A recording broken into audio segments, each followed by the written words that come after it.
5:30 p.m. in Gaza City, moments after a strike near Al-Shifa hospital.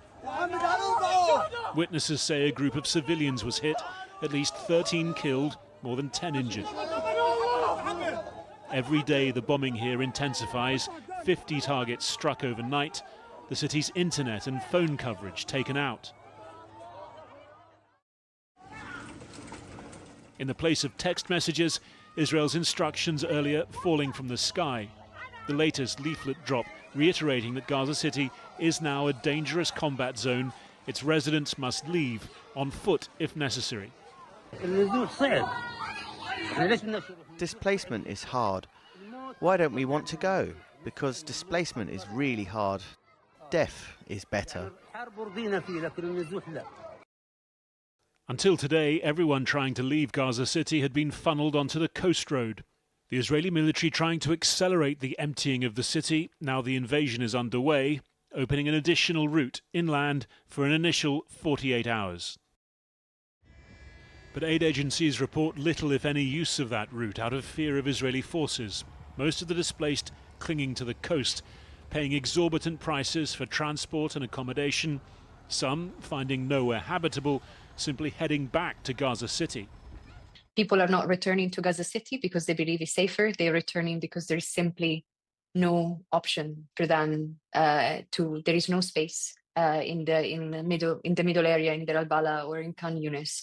And also the little space that is available perhaps is simply unaffordable. The cost of a plot of land or an apartment has skyrocketed, and it's simply unaffordable for many. Even then, no guarantee of safety. This was Nuseirat overnight, south of the line Israel has told people to flee to. This block, unlike so many in recent days, was not turned to rubble, but still left uninhabitable. Residents given notice to evacuate ahead of time were back this morning to see what remained, to work out what to do, where to go next.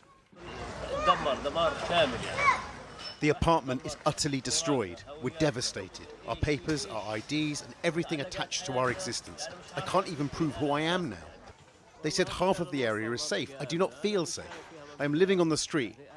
And how can I say this area is safe? That's never going to happen. A day after a UN commission report said Israel was committing genocide in Gaza, moves in Brussels to sanction far-right Israeli ministers and end a free trade agreement that applies to about a third of Israel's £5 billion worth of exports to the bloc. But that depends on certain member states, Germany above all, shifting their positions. All member states agree that the situation in Gaza is untenable. The war needs to end. The suffering must stop and all hostages must be released. We must use all the tools we have towards this outcome. That sent stocks down again in Tel Aviv, but Israel's military plans are set. Its prime minister preparing his country for further international isolation. On Gaza's northern fringes, a 3rd Army Division awaits the order to go in to join the tens of thousands of troops already pressing in on Gaza City. Well, the government has confirmed that the first group of critically ill and injured children from Gaza have arrived in the UK, accompanied by immediate family members. They're now getting urgent medical treatment at NHS hospitals, with more expected to arrive in the coming weeks. Well, let's get more from our health correspondent, Aisha Tell, who's with us. Aisha, you can explain more, I guess. Yeah, so as you can see in this image behind us, this is some of the children who've been evacuated to various countries. That was posted on X by the director of the World Health Organization. Now, I understand that in the UK, it's 10 patients and 50 companions that arrived on Monday. And this follows the last child who was evacuated, Majid. He's 15 years old. And that was privately funded by Project Pure Hope.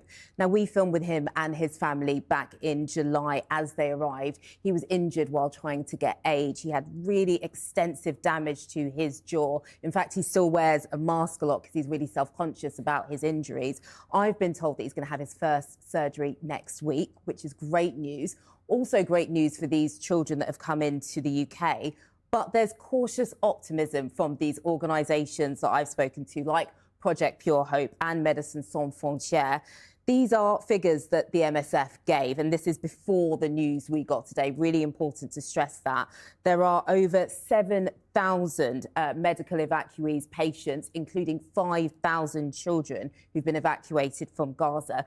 Now, 90% of them have only gone to 4 countries. That's Egypt, the UAE, Qatar, and Turkey. Now, the EU took only 3% of these people who were medically evacuated from Gaza. The UK, 0.03% of patients. That's 3 children. Now, that doesn't consider these latest figures that we have, but aid organisations say that it needs to go up to deal with the scale of the problem that we're seeing in Gaza. Aisha, thank you so much.